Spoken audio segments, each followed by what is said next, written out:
Hi, this is lesson 20 in how to use JASP to conduct statistics. And today we're going to talk about how to do orthogonal versus oblique rotations in factor analysis.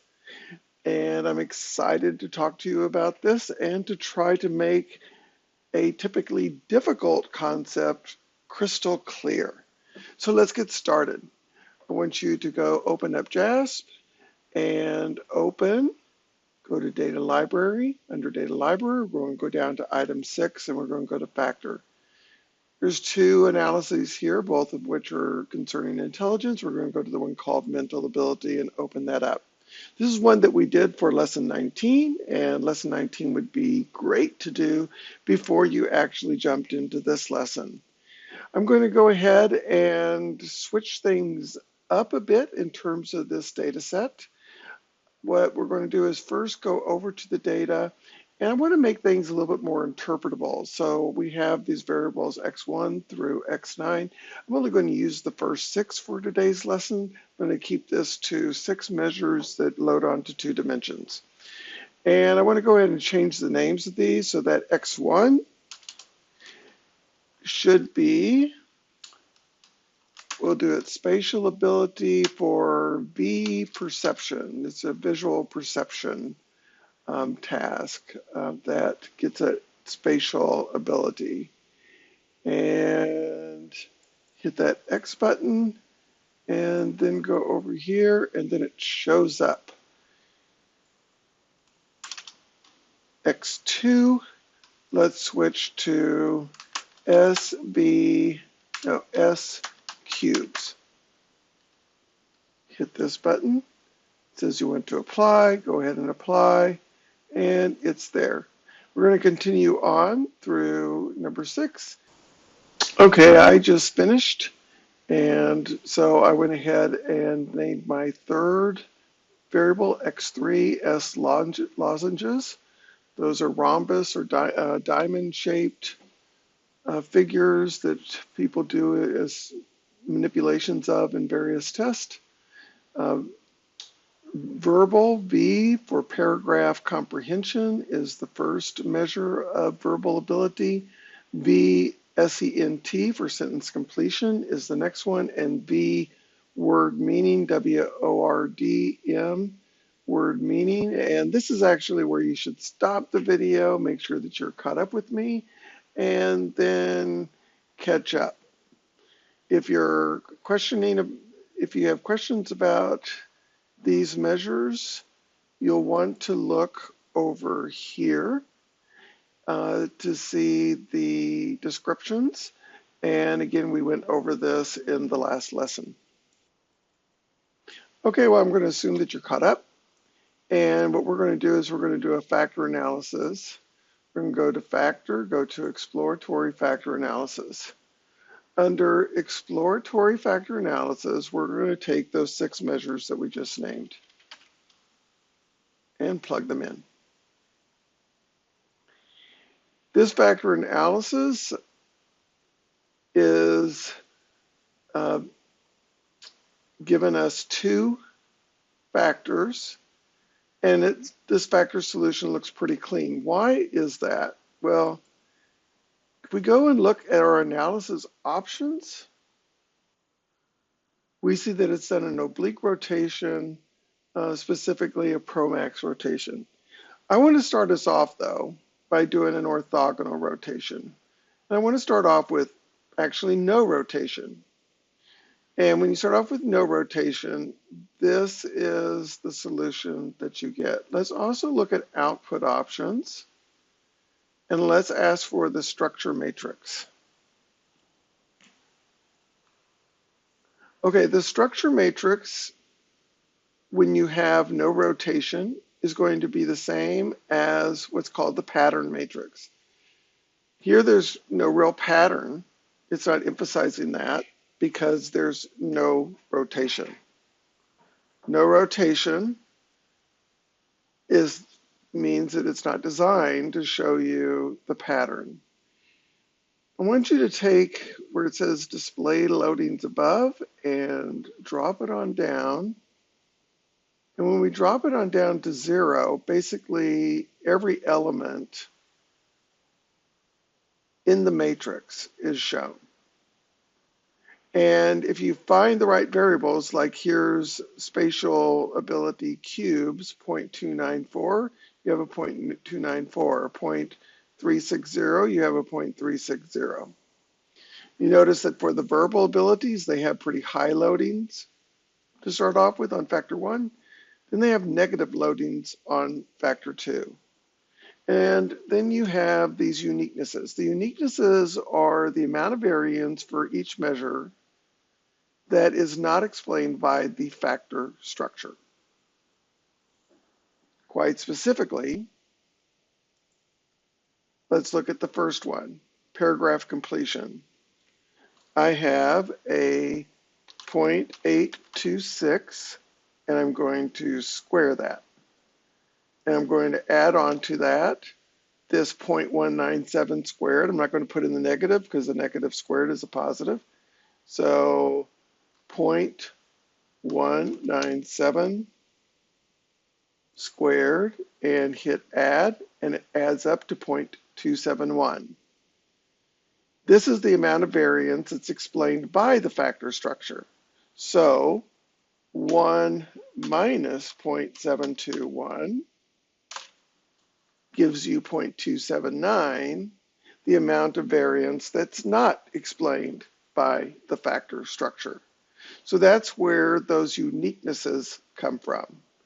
The factor structure is designed to try and explain as much of the variance in the measures as possible, with some twists and turns, as we'll talk about more in the next lecture to come. Okay, in order to discern what the pattern is here, we typically only look at the higher factor loading. So we move this criterion up often to 0.32 or 0.4, or kind of traditional values.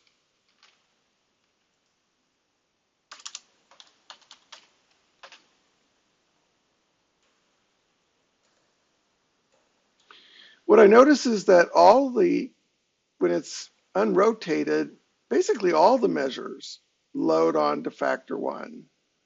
I mean, even as cubes with a 0.294, all of them are loaded onto factor 1 in the positive direction. This would be consistent with the idea that all of these measures, both verbal ability and spatial reasoning, are a part of intelligence, and that they positively relate to intelligence. So intelligent people tend to be better both at verbal ability and spatial reasoning.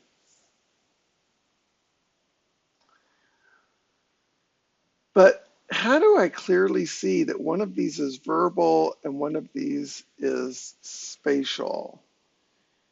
That is kind of tough with an unrotated matrix.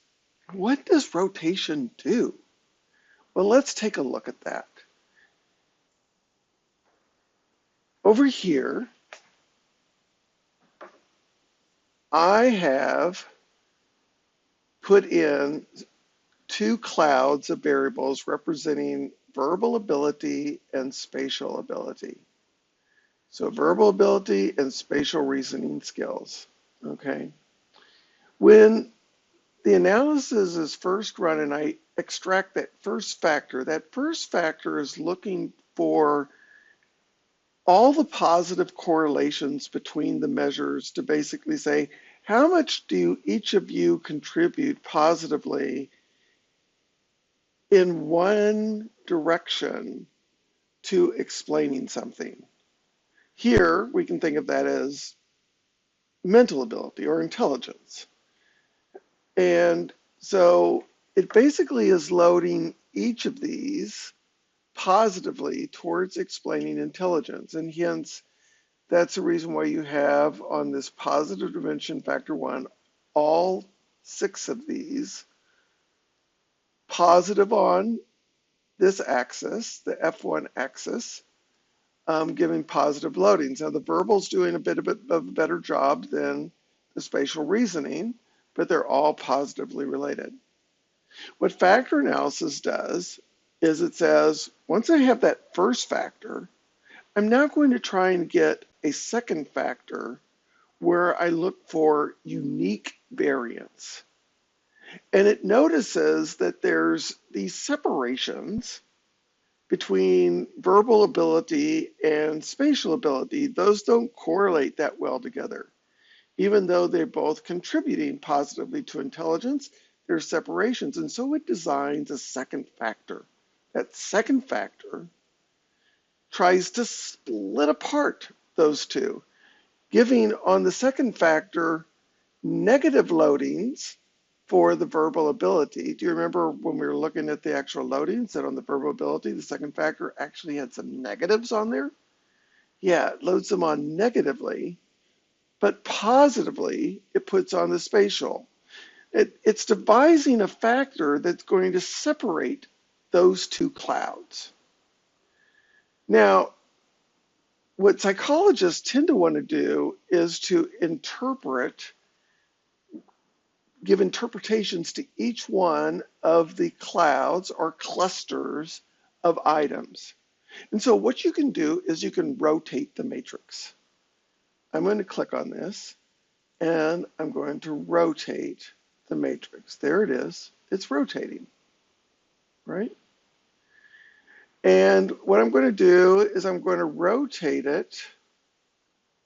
Let's go with right about there. I'm going to rotate it so that on factor 1, it is really capturing the verbal items with really high loadings, but making the loadings on that factor low with respect to factor 2. On factor 2, I'm getting high loadings, the spatial abilities loading highly on factor 2, but giving me low loadings on factor 1. Now, this rotation that I just did is called an orthogonal rotation. And you might remember back to geometry classes, or you might not remember back, but there's something called an orthogonal triangle. An orthogonal triangle is a triangle that has a right angle. So it's called a right triangle. And hence, I have this little notation here that you should remember from geometry, indicating that that is a right triangle. Now, that's really important because conceptually, a right triangle or right angle indicates that these two lines are perpendicular from one another, obviously from a geometric standpoint, but from a conceptual standpoint, that means that they're independent of one another. That is, movement on one dimension tells you nothing about movement on the other dimension. They're completely independent of one another. It's like if I move north or south, that tells me nothing about movement east or west, right? So when I rotate, when I do an orthogonal rotation, the rotation requires that the two axes be kept at a right angle. This makes it somewhat hard for me to optimize my solution. And that's going to take us over to oblique rotations. But before I go over to oblique rotations, let me just say one more thing about these orthogonal. You'll notice that, as I try, if I'm sitting here eyeballing, I can, maybe try to maximize the loadings on factor 1, give priority to that. It accounts for more variance than any other dimension, so it's always the case with factor analysis. So why not prioritize that and then leave the loadings a little hanging over here? Or I can, try to make them more equal. I can try to, figure out the best way for, the item that has the lowest loading on the opposing factor, which one of these is going to give it the lowest loading. I can probably come up with criteria that would put my best solution here, here, here, maybe over here. There's a lot of little places. Essentially, I'd be getting the same thing, but there's a lot of little criteria that could be used to place this exactly someplace. This is why the program has these various types of orthogonal rotations. The most common one is called a varimax rotation, but there's also a quarter max, there's an equimax. What some statisticians did was they basically said, mathematically, I can come up with ways of saying maybe the best solution's here, maybe the best solution's here, maybe the best solution's here, and you get these various types of solutions. I don't think those are worth paying too much attention to. And the most common one of the orthogonal rotations is the varimax. Now, let's say that this is the best we can do over here. What about over here? An oblique rotation works differently. I'm going to take this one axis and draw it, my F1 axis, factor 1, right through the middle of those variables. And the F2, I'm going to stick right through the middle of the spatial ability ones. Now I have two very clean factors. These are all high on verbal, they're low on the second factor. This spatial ability is high on spatial ability, they're low on the other factor. Very nice. But it's an oblique rotation because I'm no longer keeping these two axes at right angles. An oblique triangle is one that has no right angles. So an oblique rotation is one that does not keep the factors unrelated. It allows a correlation. If the factors look like this, then it's a positive correlation. So less than 90 degrees, and the more you go up on factor 1, the more you're going up on factor 2. If it's like this, then it turns out that the more you go up on factor 1, the more you're going down on factor 2, right? So in this example, you have when it's over 90 degrees, you're building in a negative correlation. Just like the orthogonal rotations, there's all kinds of ways of trying to build these rotations. So you can get a number of solutions. And so if you look at the family of oblique rotations, statisticians have come up with promax rotations, oblimin rotations, geomin rotations, and more. We'll talk more about that later, but that is basically how these rotations work. If I go ahead and go with a varimax rotation, I get a pretty clean structure here. And when click on this button down here for factor correlations, and you'll notice, as should be the case, that the factors do not correlate with one another. Factor 1 correlates 0 with factor 2. Again, here's all your options in JASP for doing these orthogonal rotations. The most common one is a varimax rotation. Psychologists generally like to think in terms of how the factors are related. Intelligence is a great example. Here, when I do the promax rotation, I get a nice, clean structure. The verbal abilities load on factor 1. The spatial reasoning abilities load on factor 2. It's a nice, clean factor structure. The structure matrix tells you more precisely what the correlation is of the item to the factor, but you get a good idea of that from the pattern matrix. So these factor loadings, this is called the pattern matrix. This here is the structure matrix. The pattern matrix is the one that we focus our attention on for the interpretation. You notice with the factor correlations that factor 1 in this case actually correlates 0.41 with factor 2. If we try another solution, like an oblimin, I get pretty much the same information, but it has changed things a bit. Factors has dipped down to a 0.305.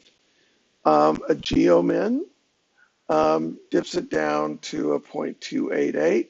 Still a clean factor structure, same factor structure, but very slight differences. The most common of these that are used in psychology is the promax, the oblimin, and the geomin. All three of those are acceptable oblique rotations that you can use, and you can look up more information if you have reasons to try to discriminate between the three. Well, I hope you enjoyed this lesson. I did, and I'll be back with more later. Thank you.